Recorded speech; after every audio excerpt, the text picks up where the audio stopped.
My name is Pauline, and I'm a 28-year-old working professional.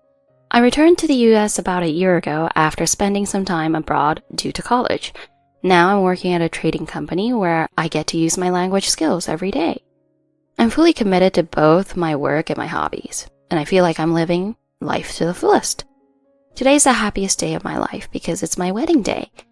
I'm marrying John, who is 3 years older than me. Actually, he's also a friend to my brother Danny. John started his own company right after graduating college and became very successful. Danny is the vice president of that company. They were best friends from their school days and now they're incredible business partners, always praising each other's strengths. We met through Danny, became friends immediately, and started dating soon after. My parents were excited about the marriage. John had a tough childhood. He lost his parents when he was young and was exchanged between relatives. Because of that, he values relationships deeply, which is something I really admire about him. John, you can think of us as your real parents from now on. That's right. Even if Pauline and Danny aren't around, you can always come visit us. Thank you so much. My parents love John. I was feeling so happy, but then one of the staff members at the venue approached us, and suddenly it felt like a storm cloud had come over the day. Groom, bride, there's a bit of a problem. What? What happened? The staff member looked worried. Well, it seems none of the guests from bride's side have arrived, except for her family members. What? We sent out invitations and everyone responded yes. I rushed to the reception hall and saw that, except for my parents and relatives, there was really no one else from my side. Why is this happening? Just then, my phone rang. The number displayed was unknown. Who could this be? I was hesitant about answering a number I didn't recognize, but I thought it might be an emergency call about the situation, so I picked up. Hello? Hey, Pauline? Wait, Stacy? What the heck? How do you even have my number? Oh, I just came up with some excuses and got it from a friend of yours. Stacy's an old associate of mine from preschool. We went to the same elementary, middle, and high school. This girl, let me tell you, she's got the looks but the worst personality. She used to call me ugly and despise me just because I was better at academics and sports. She seemed to see me as some kind of rival. I, of course, never considered her my competitor. But we lived close by, went to the same schools, and took the same route. So there was no avoiding her. Her parents were just as rude and never bothered to greet mine. So our families didn't get along either. Why would Stacy be calling me now, of all times? Just to let you know, I didn't invite Stacy to the wedding. I've never thought of her as a friend. When I murmured Stacy's name, John noticed and his face turned gloomy. Stacy is that person, right? Yeah, that's her. John's expression immediately turned sour, which was no surprise. You see, there was a time when John and I were together and we happened to run into Stacy. Stacy fell in love with John at first sight and forcefully pursued him. Despite trying hard for a while when John didn't return the favor, I heard from someone that she started dating someone else. For John, those unpleasant memories probably came rushing back. I suddenly felt a bad feeling developing over me. Hey, what's up? Today's your wedding day, right? That's why you were sad about your guests not showing up. My bad feeling was starting to become a certainty. By the way, I'm at your wedding. You know, it's actually my wedding day too. I guess it was just a coincidence that our ceremonies were on the same day. I made sure to give you a special ceremony with just the two of you. Surprise? What? I went around telling everyone that Pauline's wedding was canceled. I said the wedding was canceled because of Pauline's cheating. No one would have reached out to you if they thought you were such a disgrace. That's why even my parents, who usually have information, didn't realize. No one would ask them if they heard their daughter cheated and her wedding was canceled. Stacy was always up to no good since she was a kid. How dare you do this?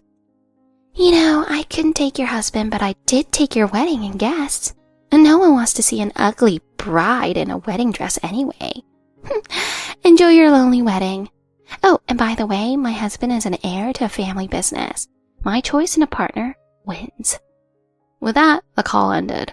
I was in shock and told John and my parents what the call was about. I was about to cry, but my parents said something. So what? We have relatives here who are here to celebrate.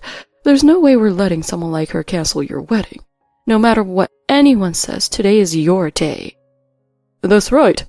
You two are not the type to be discouraged by this. Let's enjoy the day with the people who love you. Pauline, let's have a party with our close friends some other time. Today is a day just for you and me. Yeah, they're right. With my parents and John's kindness and courage, I regained my calmness. It's unforgivable for her to ruin our wedding. Yeah, I know. Let's find out which heir Stacy married. Depending on the situation, we can take direct action. My parents comforted me, while John and Danny were furious. We still had a great wedding surrounded by people who truly cared. Right after the ceremony, John and Danny got their employees to investigate Stacy's new husband. What they found out was pretty interesting. A few days after the wedding, we held a party at the same venue with our friends invited. When our friends found out that the reason for our canceled wedding was Stacy, they were very apologetic. They regretted believing her words. As an apology, they made sure to celebrate our wedding in grand style. Of course, our parents were there too. It was very nice to be celebrated by all of your friends. It felt like the drinks were plenty. This kind of party isn't bad either. Pauline, you looked beautiful in your wedding dress, but you look even more stunning in that cocktail dress. Thank you. Suddenly, an unexpected guest entered forcefully into the venue, pushing past the staff who tried to stop them. What? Why are you here? You guys just entered in here without an invitation. We didn't invite you. It was only natural for us to be furious because the ones who entered were Stacy and her husband. John, Pauline, and Danny, I'm so sorry. Please, forgive us. Stacy and her husband immediately threw themselves on the ground as soon as they arrived. What? Now you apologize? It's too late for that. Please save my company. I'm begging you. All our business partners have cut ties with us. If we lose our work, we're done for sure. John responded coldly to Stacy's husband, who was crying and pleading. That's none of my concern. No, please, I'm sorry. The world is smaller than you think. Here's what we found out. Stacy's heir husband turned out to be from a subcontractor of a subcontractor to John's company. Apparently, they had never met face to face, but after discovering this, John and Danny decided to visit the subcontractors and inform them of Stacy and her husband's actions. We simply told them the truth about what you did. We didn't put any pressure on them regarding business. I didn't know either. I didn't know Pauline was your childhood friend or that she was marrying John. Ha! You said it would be fun to crash the wedding of a girl you didn't like and steal her guests. You were all for it. I didn't know they were connected to John and Pauline. What are you talking about? You were laughing along with me. Well, it seems like they're both equally guilty. There's no room for sympathy here. I think they need a little punishment.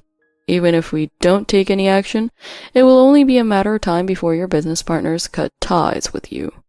People have been talking about how disorganized your work has become ever since you took over the company. And they also said your wife interferes way too much. Your story has also become quite the rumor. Your wife has been interfering with estimates and causing trouble. Oh, Pauline, help. Tell them to do something. I'm not going to help. You always act like this. It's really frustrating. Everyone always praises Pauline. Even though I have better style and looks, Pauline is more popular than me. It doesn't make sense. You're smart, went to an overseas university, came back, joined a great company, and your boyfriend is a company president. I didn't want to lose. I had no intention of competing with you. From now on, I don't want to see your faces. Also, we will demand compensation for ruining our wedding. You've caused great trouble for the venue and our friends, so we'll need compensation. And since you lied, fraud charges might also apply. Oh, Pauline, this person was insulting you, calling you ugly, right? Yes, there's also the defamation charge. Oh dear, seems you will be starting your married life with so much debt. Is that okay? By the way, your company seems to be collapsing, so you better hurry and disappear. Just wait for the lawyer. We're supporting Pauline, so don't show your face again. If you do, well... The two of them hurriedly ran away. After that, Stacy's husband's company went bankrupt. Their terrible actions were exposed, and it was revealed that they had been mismanaging the company, leading to massive debt. In the end, their company collapsed, and they were disowned by their parents. The husband is struggling to pay the damages. Stacy was sued from various directions, became deeply in debt, and ended up in the nightlife industry. Not long after, they divorced. Meanwhile, I am thriving in my job and personal life, and now I'm expecting a baby with John. I can't wait for the baby to be born. It's still a long wait, more than 6 months to meet the baby. It feels like a long time. Although I struggled as a child, I believe I'm the happiest person in the world now. I'm also very happy now. I hope to continue living happily forever. Thank you for watching. What kind of unique Pauline will appear next? Stay tuned. Alright, time to dig in. Wait, what is this? Meat? Meat? I was in the mood for fish today. But we had fish yesterday and the day before yesterday too. That's true, but that's because you wanted it. If you were in the mood for fish, you should have told me.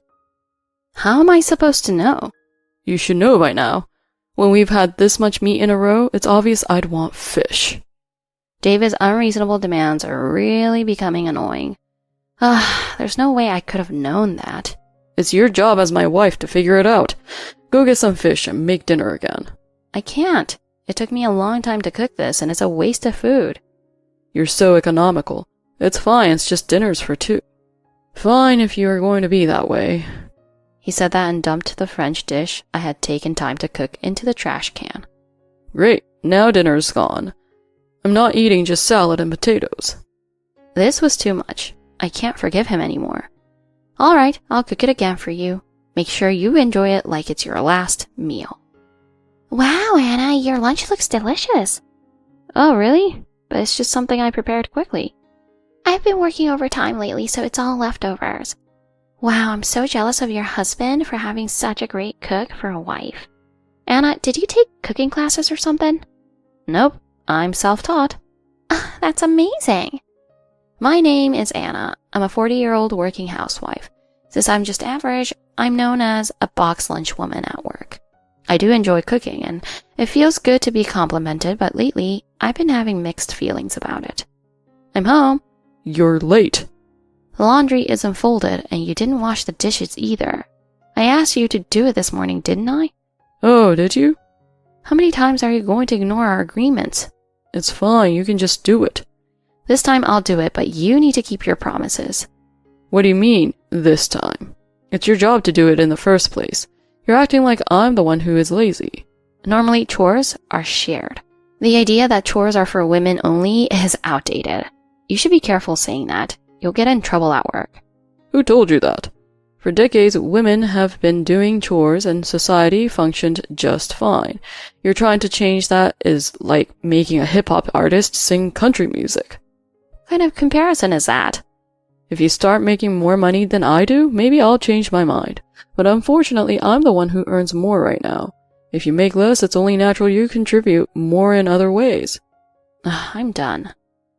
My husband David is completely uncooperative when it comes to chores. He's not just lazy, he's deliberate about it. When I try to oppose him, he always twists things around with his stupid logic. It's exhausting. And what's even more frustrating is when he... What's this? What do you mean? You said you wanted steamed dumplings tonight. And what is this? It's steamed dumpling.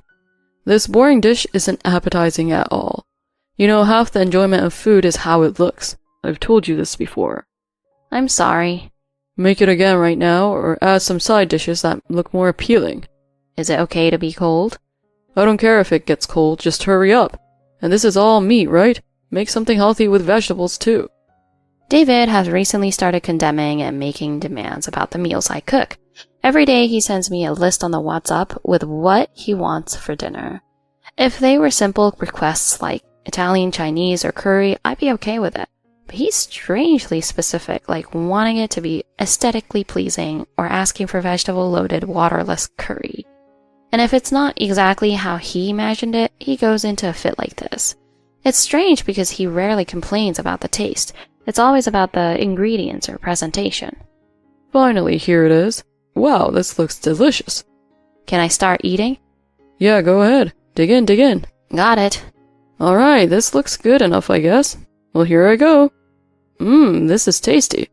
Yeah, Anna, your cooking is the best in the world. Oh, thank you. When my cooking meets his expectations, he exaggerates the compliments pretty well.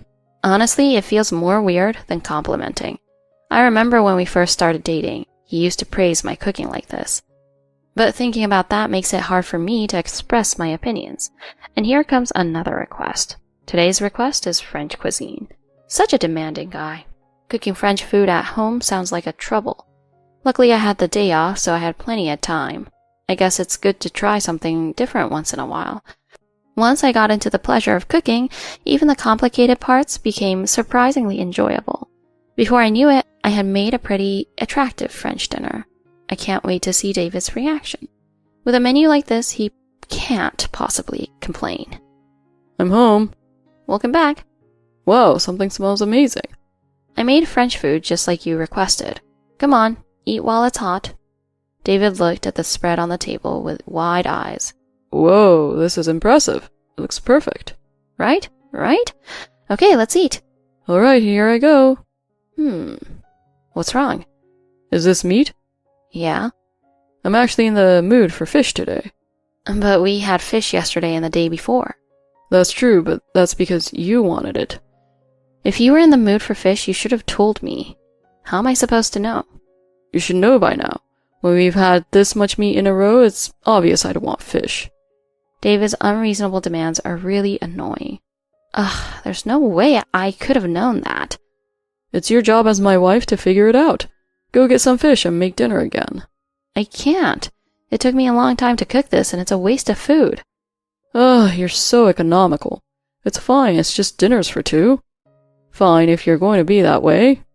He said that and dumped the French dish I had dedicated myself to cook into the trash can.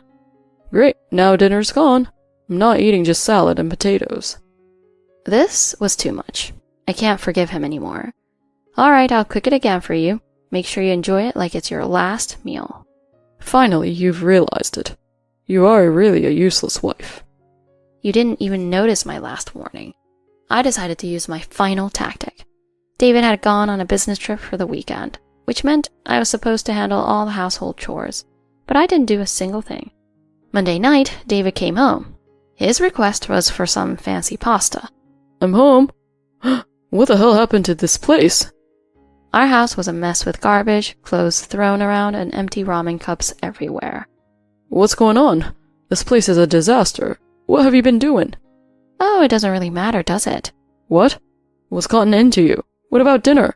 You said you make pasta tonight, right? I didn't make anything. I'm not hungry. I just ate some ramen noodles. What? What's that supposed to mean? I don't want to cook for someone who doesn't feel like family. What do you mean by that? I'm divorcing you.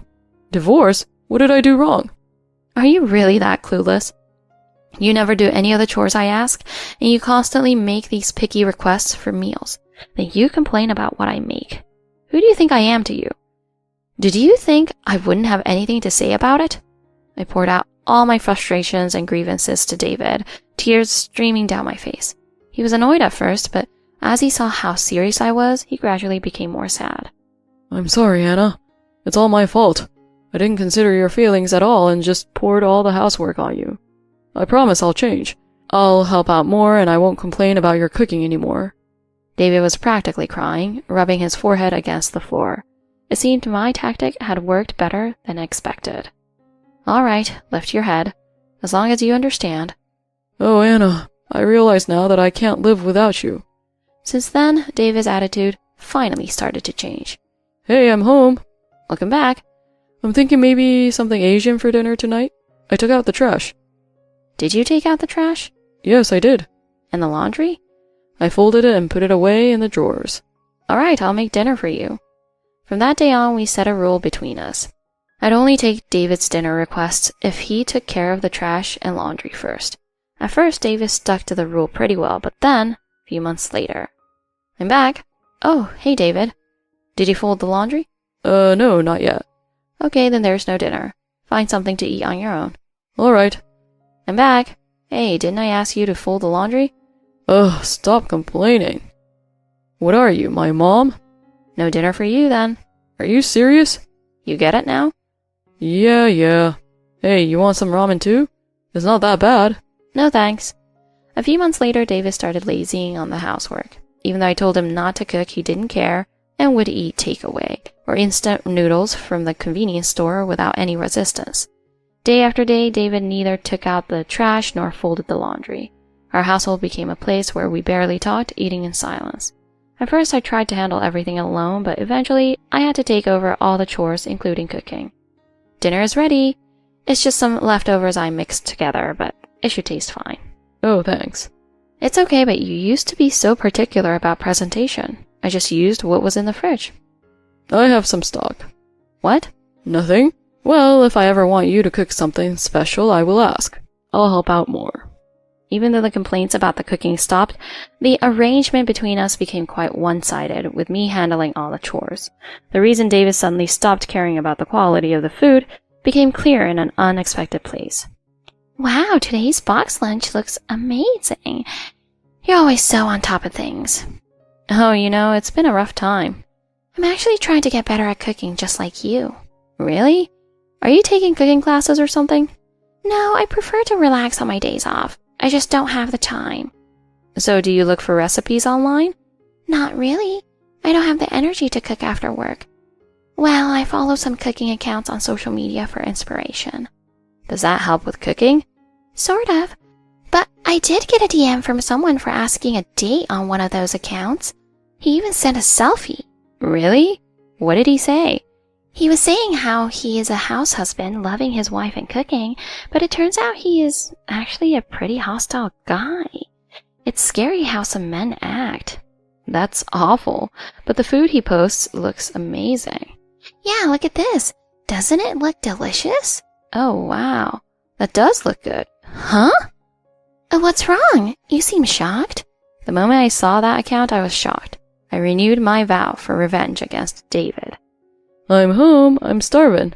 I really want to try some of your amazing cooking for once. Oh, sorry. I forgot I needed to do the chores. Is there anything I can do? No, you don't need to worry about the chores anymore. I won't cook for you ever again. What do you mean? I'm serious this time. I'm leaving. Here's a divorce paper. Sign it and send it to my parents. What are you talking about, Anna? Did I do something wrong? If so, I'm sorry. David thought that if he apologized like before, everything would be fine. But I was serious this time. I was ready to go to court if needed. But I'm trying to help with the chores. Just cook as I ask. You're going to be lazy again once you have some stock. Huh? David's face turned pale as he realized what was going on. It's not every day you get to follow an amazing home cooking lady with 50,000 followers. Where did you get that information? From the account where you were sending DM pickup lines. It's ironic how you're supposed to be a devoted house husband, but are so active on social media. That's quite the opposite. But you've got bad luck too. I can't believe he was seducing my coworker.